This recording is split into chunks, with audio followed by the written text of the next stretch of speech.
Hello, my name is Geogen and welcome back to Armored Warfare. Today, another one of my favourite vehicles, the T-72 Ural.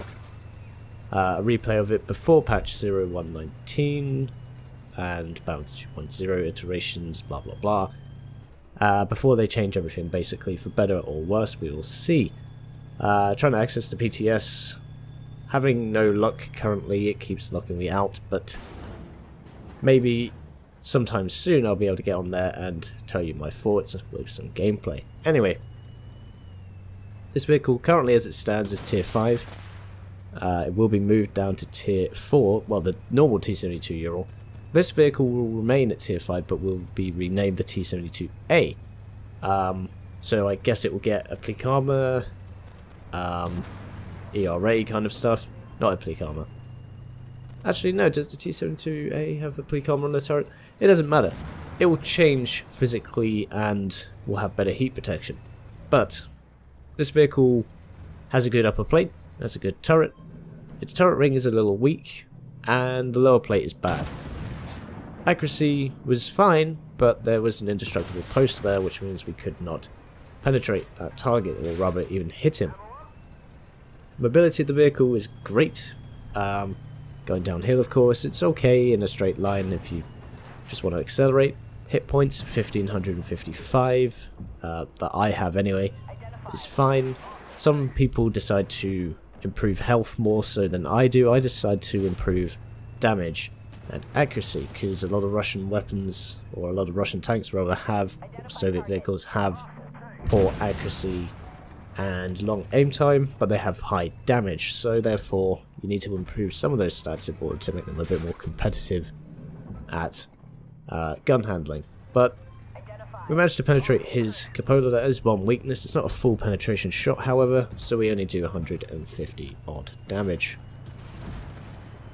Instead of going straight at him, I decide to flank round. This is a bit risky, especially considering there is a level 1 of 5 there. Unfortunately for us, that shot does not go in. Swingfire is also a potential threat for us, but he doesn't seem to be worried about us for now. So we decide to push up. Relative safety right now, except that Leopard 105, he fires heat at our turret and it's not going to penetrate most of the time unless it hits the turret ring, I believe. This tank has 325 penetration with its standard AP rounds. Not sure about the heat, but we do a lot of nice damage for that Leopard, or to that Leopard, because it has 70mm of frontal armor, I believe. You know, the turret is better, but you don't need AP rounds to deal with those Leopards, even on the upper plate. And doing 600-ish, rather, damage is very nice. Switch back to AP rounds. Don't need to waste the last heat round, but we get tracked, worried about our rear, and that swingfire could react alongside the MX-10P and whatever the hell else is up there. Managed to get the final shot into that Leo. And that opposing number that we saw earlier with one shot into him, his lower plate is exposed. And the shot doesn't go anywhere near it. I don't even know where it goes. It disappears into time and space for all I know. But we've reloaded, and our heat rounds go in his lower plate very nicely.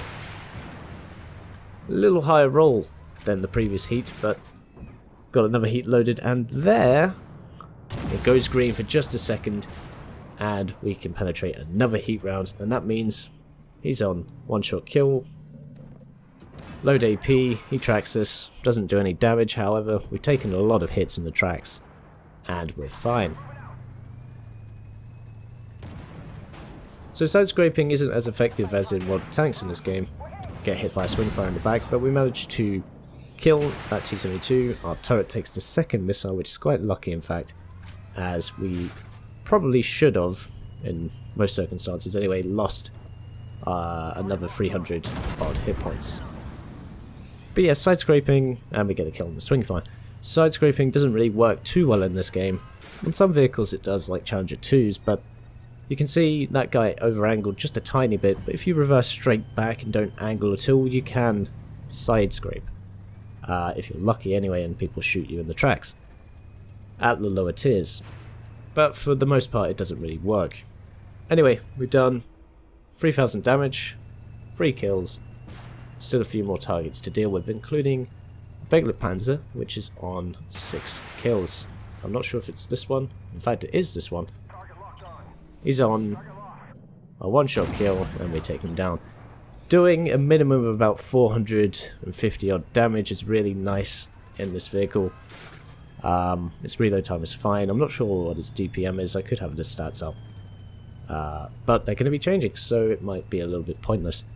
I just wanted to highlight the vehicle before it changed, really. It's a really nice vehicle. Not sure if there's a sale still going on. You might be able to get one of these for quite cheap, as it is only tier 5, and it does make some nice credits. Very long range shot there on the Dragoon 90.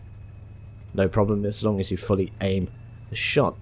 From what I've heard, the PTS has changed the accuracy of a lot of vehicles to be worse, but better when firing on the move in general. We will see. I don't have any evidence of that so far, personally anyway. 2 more targets remain, the Beglet Panzer, another Beglet Panzer, and an artillery. We fire 1 AP round into him and another heat round, and we go in for the ram and pick him up for our 6th kill with 5,000 damage done almost, and just that artillery piece left, which is in sector A1. And that is quite a quick win for the T-72 Ural, soon to be the T-72A. I do like this tank. It's probably my favourite tank in the game currently. It's just a good mix of armour, mobility, firepower, and overall protection for its tier. Of course, when you fight tier 7s in it, it doesn't go so well, but as you see, top on the team basically, or ace tanker, master gunner, and in fact, yeah, we were top of the team. Base experience and damage, very nice indeed, and we earned quite a nice amount of money. I don't have a premium account running just yet, but still earned 209,000, almost 314,000. Hopefully you enjoyed this video, and as always, I've been Geogen, and I'll see you chaps and chapettes in the next one.